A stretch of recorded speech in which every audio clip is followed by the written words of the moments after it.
nous pardonne nos péchés, nous conduis à la vie éternelle. Dans ton amour inépuisable, Dieu éternel et tout-puissant, tu combles ceux qui t'implorent bien au-delà de leurs mérites et de leurs désirs. Répands sur nous ta miséricorde en délivrant notre conscience de ce qui l'inquiète et en nous donnant plus que nous nous ordonnons. Par Jésus-Christ, ton Fils, notre Seigneur, notre Dieu, qui vient et règne avec toi dans l'unité du Saint-Esprit, Dieu pour les siècles des siècles. Amen. Première lecture. Jonas essaie d'échapper à sa mission. Lecture du livre de Jonas, chapitre 1er, du 1er au 11e verset, du 2e chapitre. La parole du Seigneur fut adressée à Jonas. Lève-toi, va à Ninive, la grande ville païenne, et proclame que sa méchanceté est montée jusqu'à moi. Jonas s'éleva, mais pour s'enfuir à Tarsis, loin de la face du Seigneur. Descendu à Jaffa, il trouva un navire en partance pour Tarsis. Il paya son passage et s'embarqua pour s'y rendre, loin de la face du Seigneur. Mais le Seigneur lança sur la mer un vent violent et il s'éleva une grande tempête au point que le navire menaçait de se briser. Les matelots prirent peur. Ils crièrent chacun vers son Dieu et pour s'alléger, lancèrent la cargaison à la mer. Alors Jonas était descendu dans la cale du navire. Il s'était couché et dormait d'un sommeil mystérieux. Le capitaine alla le trouver et lui dit: « Qu'est-ce que tu fais? Tu dors? Debout, invoque ton Dieu. » Peut-être que c'est Dieu qui s'occupera de nous pour nous empêcher de périr. Et les Mathéos se disaient entre eux: tirons au sort pour savoir à qui nous devons ces malheurs. Ils tirèrent au sort et le sort tomba sur Jonas. Ils lui demandèrent: dis-nous donc, d'où nous viennent ces malheurs? Quel est ton métier? D'où viens-tu? Quel est ton pays? De quel peuple es-tu? Jonas leur répondit: je suis hébreu, j'adore le Seigneur, le Dieu du ciel, qui a fait la mer et la terre ferme. Les Mathéos furent saisis d'une grande crainte et lui dirent: qu'est-ce que tu as fait là? Car ces hommes savaient, d'après ce qu'il leur avait dit, qu'ils fuyaient la face du Seigneur. Ils lui demandèrent: qu'est-ce que nous devons faire de toi pour que la mer se calme autour de nous? Car la mer était de plus en plus furieuse. Il leur répondit: prenez-moi, jetez-moi à la mer, pour que la mer se calme autour de vous. Car je le reconnais, c'est à cause de moi que cette grande tempête vous assaillit. Les Mathéos ramenèrent pour regagner la terre, mais sans y parvenir, car la mer était de plus en plus furieuse autour d'eux. Ils invoquèrent alors le Seigneur. Ah Seigneur, ne nous fais pas mourir à cause de cet homme, et ne nous rends pas responsables de la mort d'un innocent, car toi, tu es le Seigneur. Ce que tu as voulu, tu l'as fait. Puis ils prirent Jonas et le jetèrent à la mer. Alors la fureur de la mer tomba. Les hommes furent saisis par la crainte du Seigneur. Ils lui offrirent un sacrifice accompagné de vœux. Le Seigneur donna l'ordre à un grand poisson d'engloutir Jonas. Jonas demeura dans ses entrailles 3 jours et 3 nuits. Puis le Seigneur parla encore une fois au poisson, et celui-ci rejeta Jonas sur la terre ferme.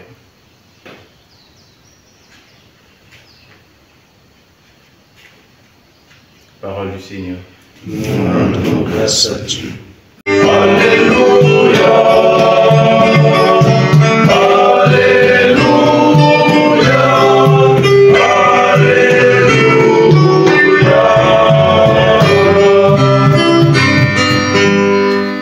Le Seigneur soit avec vous. Et avec votre esprit. Bonne nouvelle de Jésus-Christ, selon Saint Luc. Gloire soit Seigneur. Luc chapitre 10, du 25e au 37e verset. Pour mettre Jésus à l'épreuve, un docteur de la loi lui posa cette question. Maître, que dois-je faire pour avoir part à la vie éternelle? Jésus lui demanda, dans la loi, qu'y a-t-il écrit? Que lis-tu? L'autre répondit, tu aimeras le Seigneur ton Dieu de tout ton cœur, de toute ton âme et de toute ta force et de tout ton esprit et ton prochain comme toi-même. Jésus lui dit, tu as bien répondu, fais ainsi et tu auras la vie. Mais lui, voulant montrer qu'il était un homme juste, dit à Jésus, et qui donc est mon prochain? Jésus reprit, un homme descendait de Jérusalem à Jéricho et il tomba sur des bandits. Ceux-ci, après l'avoir dépouillé, roué de coups, s'en allèrent en les laissant à moitié morts. Par hasard, un prêtre descendait par ce chemin. Il le vit et passa de l'autre côté. De même, un Lévite arriva à cet endroit, il le vit et passa de l'autre côté. Mais un Samaritain qui était en voyage arriva près de lui, il le vit et fut saisi de pitié. Il s'approcha, pansa ses plaies en y versant de l'huile et du vin, puis il le chargea sur sa propre monture, le conduisit dans une auberge et prit soin de lui. Le lendemain, il sortit 2 pièces d'argent et les donna à l'aubergiste en lui disant, prends soin de lui. Tout ce que tu auras dépensé en plus, je te le rendrai quand je repasserai. Lequel des trois, à ton avis, a été le prochain de l'homme qui était tombé entre les mains des bandits? Le docteur de la loi répond, c'est celui qui a fait preuve de bonté envers lui.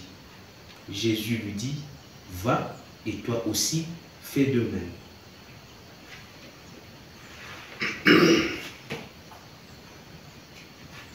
Acclamons la parole de Dieu.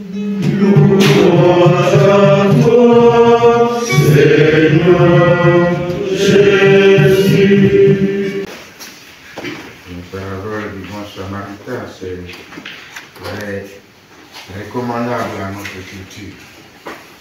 Et il n'y a pas mieux comme commentaire comme ce que le pape François en a donné dans Fratelli Tutti. Si vous n'avez pas encore lu Fratelli Tutti, essayez de lire effectivement cette page que le pape François donne comme commentaire.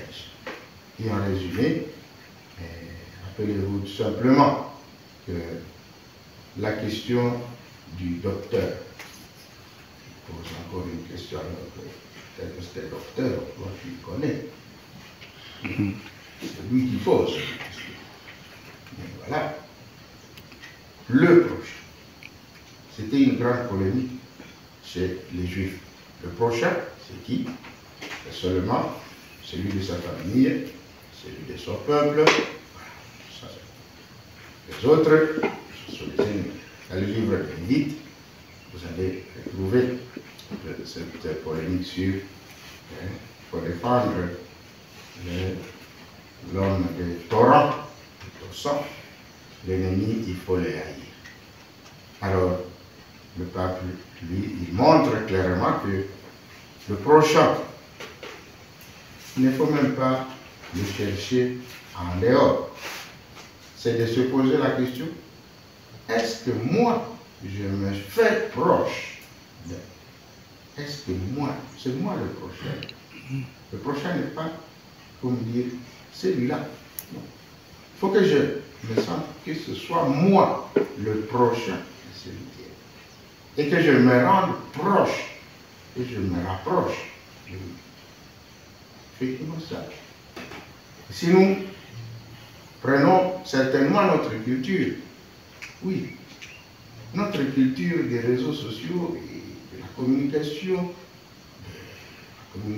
planétaire, devrait nous rapprocher, devrait nous rendre proches, même de celui qui est loin. Alors, le prochain, donc, ça ne sera pas celui qui est loin là, mais c'est moi qui dois aller me rapprocher. Alors, celui qui dit qu'il a le beau réseau, je ne sais pas si c'est celui qui sait faire de rechargement ou pas. Ah non. Celui qui a le beau réseau, il devrait être celui qui crée ce rapprochement, qui le crée de la façon la plus adéquate. Et donc, nous avons non pas encore à nous poser la question, qui est mon prochain? C'est peut-être au contraire de nous dire, est-ce que je me rapproche d'eux? Est-ce que je suis le prochain de celui qui est en danger? Alors, comme nous devons travailler pour que nous puissions rapprocher.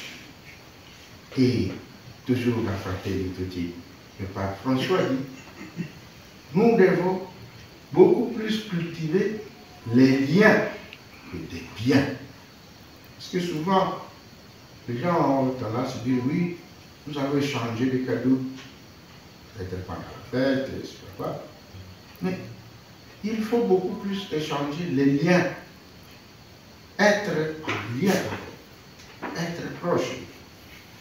Et pour cela, donc, notre culture devrait apprendre de ce bon samaritain. Je suis un peu mal à l'aise que ce soit une parabole. Je voudrais que ce soit vraiment la réalité que raconte Jésus. Et que cette réalité puisse vraiment dire qu'est-ce qui s'est passé. La grâce que nous avons aujourd'hui, c'est laquelle? Et je rappelle pour cela directement le commentaire que Saint Augustin fait de cet évangile. Saint Augustin dit, Dieu a envoyé son Fils parce qu'il a vu un grand malade qui gisait sur la terre. Voilà la parole de Saint Augustin. Un grand malade gisait sur la terre. Et c'est pour cela que Dieu a envoyé son Fils. Et donc, le bon samaritain, le grand samaritain, c'est bien Jésus. Jésus qui est venu à la rencontre. Vous voyez, l'image même qui dit au vieux de Jérusalem vers Jéricho. L'image est parlante. C'est-à-dire l'homme qui est venu du sein de Dieu et qui est allé vers le monde. Jéricho était connu comme la ville des jouisseurs, la ville perdue. Et alors,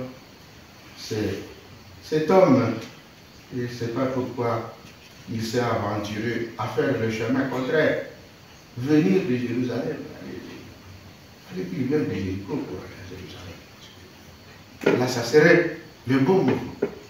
Voilà, l'homme s'est égaré. Il a pris le chemin contraire, ce que Dieu. Et alors, comme Saint Augustin le dit, l'homme, Jésus est venu secourir un grand malade qui gisait sur lui. Nous avons besoin peut-être de faire ce chemin comme le Christ pour que on aille vers les plus vulnérables, les malades, vers les oublier. C'est qu'on évite. On ne veut pas se souiller. Ils sont peut-être nombreux sur nos chemins. On veut les éviter. Et même, comme je disais, nos réseaux sociaux ne suffisent pas pour nous rapprocher de cette personne. Au contraire, d'ailleurs, ce sont nos réseaux sociaux qui les effacent. Parce que les structures que nous avons laissent plusieurs dans l'ombre. Si on vous demande ici, alors, combien de vues sur votre Facebook? Combien de vues? Je vous demande, est-ce que vous êtes vu? En tout cas, c'est la peine. Heureusement, ici, on peut nous voir. Sur les réseaux sociaux, nous sommes les moins vus. Est-ce que nous saurons vraiment, pas seulement dire nous chercher à nous faire voir, mais à faire voir ceux qui sont dans l'ombre, ceux qui restent, ils sont nombreux, ceux qui, effectivement, semblent n'être plus de notre monde. On va tout simplement lui dire, mais vous n'existez pas. Vous n'existez pas. Et alors, nous allons tout faire pour nous rapprocher de ces gens qui n'existent pas et qui ont besoin d'un sauveur comme le Christ qui vient chercher cet homme qui gît sur la terre. Soit nous t'en prions par la communion à ce sacrement, comble notre soif et notre faim de toi, afin que nous puissions te venir ce que nous avons reçu. Par Jésus le Christ, notre Seigneur. Amen. Seigneur soit avec vous. Et avec votre esprit. Que Dieu Tout-Puissant vous bénisse. Le Père, le Fils et le Saint-Esprit. Amen. Allez dans la paix du Christ. Nous rendons grâce à Dieu.